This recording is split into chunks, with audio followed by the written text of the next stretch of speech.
Hello, আসসালামু আলাইকুম। Nexus media থেকে সবাই স্বাগতম।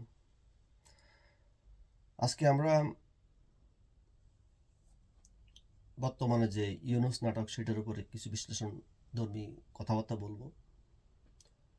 সম্প্রতি আমরা দেখলাম ইউনুস সাহেব ঘোষণা করেছেন যে পদত্যাগ করবেন, কিন্তু এটা কি আসলে পদত্যাগ না আরেকটা সহানুভূতি পাওয়ার আরেকটি প্রক্রিয়া? আমরা জানি এই নাটক এবং এই সহানুভূতির পিছনের আরেকটি ইতিহাস রয়েছে, মর্মান্তিক ইতিহাস, এবং সেটা হলো ষড়যন্ত্রের ইতিহাস এবং মানুষকে অন্ধকারে নিয়ে নিয়ে যাওয়ার ইতিহাস এবং মানুষের আহ, যে পারসেপশন, মানুষের যে ধারণা, তাকে অন্যদিকে প্রবাহিত করার জন্য এই নাটক সাজানো হয়েছে। এখন প্রশ্ন হলো, আদালতের নির্দেশ থাকার পরেও যে লোকটি গ্রামীণ ব্যাংকের এমডি পদটি ছাড়েননি, সে লোক কি আসলেই বাংলাদেশের প্রধান উপদেষ্টার পদ থেকে পদত্যাগ করবেন?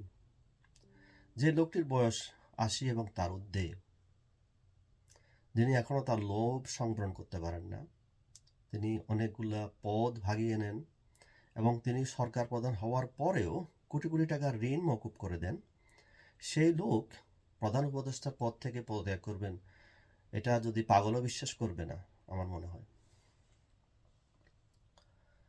জন লক, আপনারা হয়তো জানেন, উনি একজন পণ্ডিত ব্যক্তি। উনি একটা কথা বলেছিলেন, কোনো কিছু যেভাবে দেখা যায় সবসময় তা সেভাবে হয় না, কিন্তু বাংলাদেশের আমরা সেটা আজকে পরিলক্ষিত হচ্ছি। আমরা অনেক কিছু দেখতে পারি, কিন্তু পিছনে যা কিছু হচ্ছে তা কোনো কিছু আমরা বুঝতে পারি না বা দেখতে পারি না।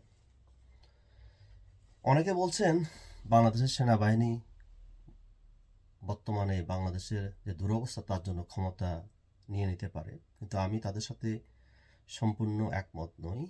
আমার ব্যক্তিগত বিশ্লেষণ হলো, সেনাবাহিনী বাংলাদেশ কখনোই ক্ষমতা নেবে না। বাংলাদেশ সেনাবাহিনীতে যারা কর্মরত সৈনিক বলেন বা অফিসার বলেন, তাদের জীবনের একটাই লক্ষ্য থাকে, সেটা হলো একবার জাতিসংঘের শান্তি মিশনে জয়েন করা, যার মাধ্যমে তাদের বাড়ি করা বা গাড়ি কেনা। এই মিশন থেকে তারা কখনোই পিছপা হবে না। সুতরাং সেনাবাহিনী ক্ষমতা নিয়ে নিবে এই কথা আমি বিশ্বাস করি না, এবং সেনাবাহিনী তার যে বৃহৎ যে সেনাবাহিনীর সংখ্যা রয়েছে, যদি সেনাবাহিনী ক্ষমতা নেয় এবং সেনাবাহিনী থেকেই তিনি তার প্রতিরোধের সম্মুখীন হবেন সেনাবাহিনী প্রধান। আরেকটা কথা আমি স্পষ্ট বলতে পারি, বর্তমানে যে ইউনুস নাটক চলছে সেটা ছিল প্রধান তিন বাহিনী বা সেনাবাহিনীর সাথে বৈঠকের পরেই তিনি এই সিদ্ধান্ত বা এই নাটক উনি করেছেন। কিন্তু আপনারা হয়তো ভুলে যাননি যে বর্তমান সেনাবাহিনী প্রধান ওয়াকরুজ্জামান, তাকেও বিশ্বাস করা খুবই কষ্টকর।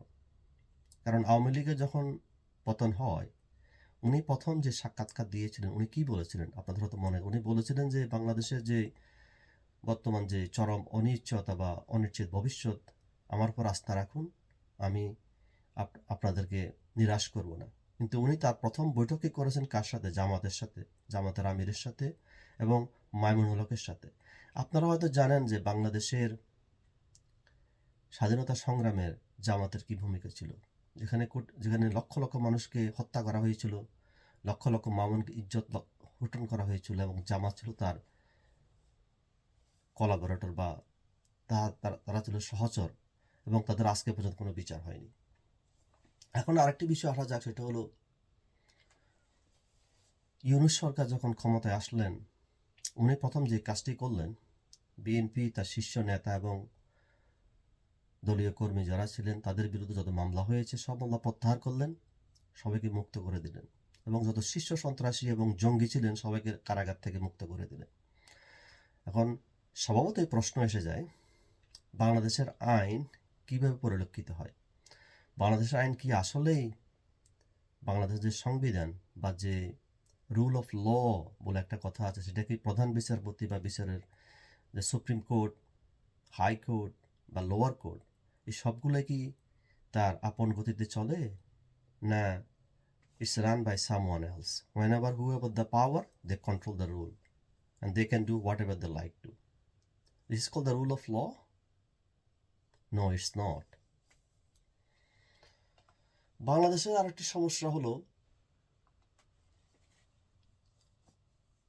যখন যে ক্ষমতায় আসে তারা মানুষের মতামতকে মূল্যায়ন করে না বা মানুষের মতামতকে মূল্য দিতে চায় না।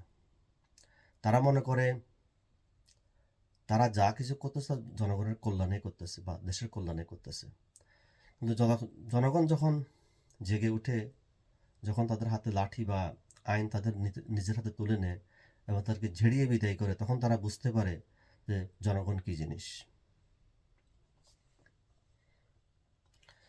বর্তমানে আমি যতটুকু বুঝতে পারি যে ষড়যন্ত্র শুরু হয়েছে গত বছর থেকে, এখনও চলছে এবং এই ষড়যন্ত্র চলবে আরও অনেক দিন এবং এই ধরনের নাটক আপনারা আরও দেখবেন। এটার under Yunus master mind, this oral pre plan. When something happen, they will try to divert your attention to the somewhere else. In the behind, they will do something you don't know.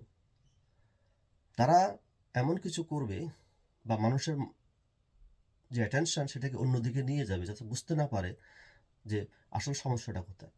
এটার একটা কূটকৌশল অংশ এবং এই কূটকৌশলের একটাই লক্ষ্য, সেটা হলো শুধু আওয়ামী লীগকে দমন করা, তাদেরকে নির্বাচন প্রক্রিয়া থেকে দূরে রাখা,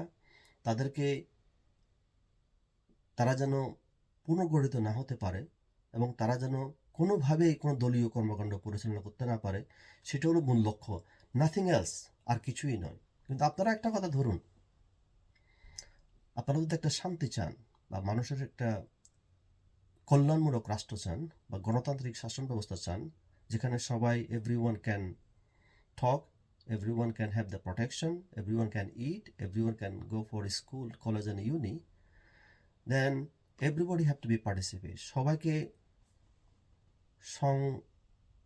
মিশ্রিত প্রক্রিয়ায় collaborated, everyone have to be participate in the democratic process.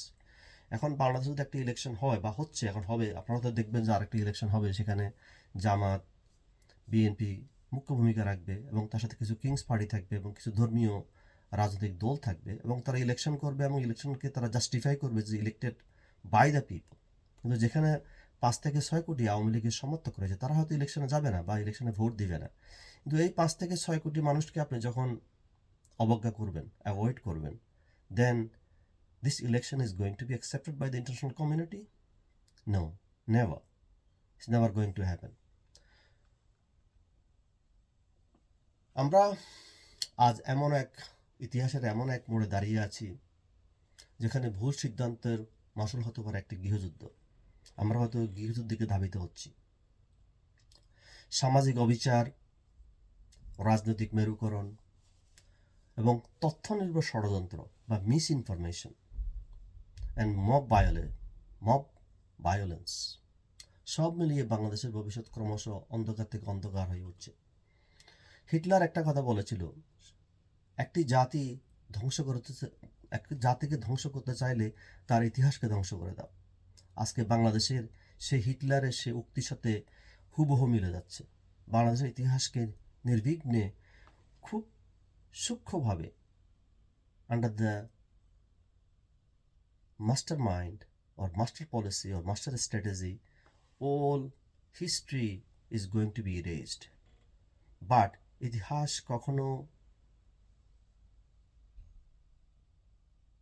অন্ধকারে রাখা যায় না। ইতিহাস তার আপন গতিতে উদয় হবেই এবং সে আবির্ভূত হবেই। হয়তো কিছু সময়ের জন্য ইতিহাসকে বন্ধ করে রাখা যায়, কিন্তু অনেক দিন ইতিহাসকে আবদ্ধ করে রাখা যায় না। ইতিহাস তার আপন গতিতে বেরিয়ে আসে। পরিশেষে আমি একটা কথাই বলবো, প্রত্যেকটা ঝড়েরই পরিসমাপ্তি ঘটে একটা শুভ্র সকাল দিয়ে। একটা রাত শেষ হয়, একটা শুভ্র সকাল আসে। আপনার ব্যক্তিগত জীবন, সামাজিক জীবন, রাষ্ট্রীয় জীবন যখন খুব বড় বড় সমস্যা আসে এবং এই সমস্যার সমাধানে চলে আসে, আমরা হয়তো বাংলাদেশের বর্তমান যে রাজনৈতিক পরিস্থিতি বা যে অনিশ্চয়তা এবং এই যে অনিশ্চিত ভবিষ্যৎ, এটা হয়তো আরও অনেক দিন চলবে এবং আমরা জানি না এই ষড়যন্ত্রের অবসান কোথায় হবে। বাট আমি এতটুকু বিশ্বাস করি মনে প্রাণে, ষড়যন্ত্রের অবসান অবশ্যই হবে, আর একটা নতুন সূর্যের উদয় হবে। There is a light end of the tunnel. আমরা অধীর আগ্রহে সেই আলোর জন্য বা রশ্মির জন্য অপেক্ষা করব, একটা নতুন সূর্যের জন্য অপেক্ষা করব। আপনারা যদি সত্য না বলেন এবং সত্যকে না ধারণ করেন, তাহলে আপনিও এই ষড়যন্ত্রের অংশ হয়ে থাকবেন।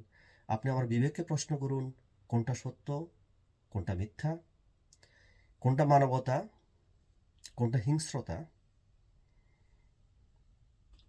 আসুন সবাই আমরা হিংস্রতাকে পরিহার করি, অসত্যকে পরিহার করি, একটা নতুন সুন্দর বাংলাদেশের ভবিষ্যৎ দেখি। Thanks everyone. আমাদের দেখার জন্য ধন্যবাদ। আবার দেখা হবে আরেকটি ভিডিওতে। Thanks for watching.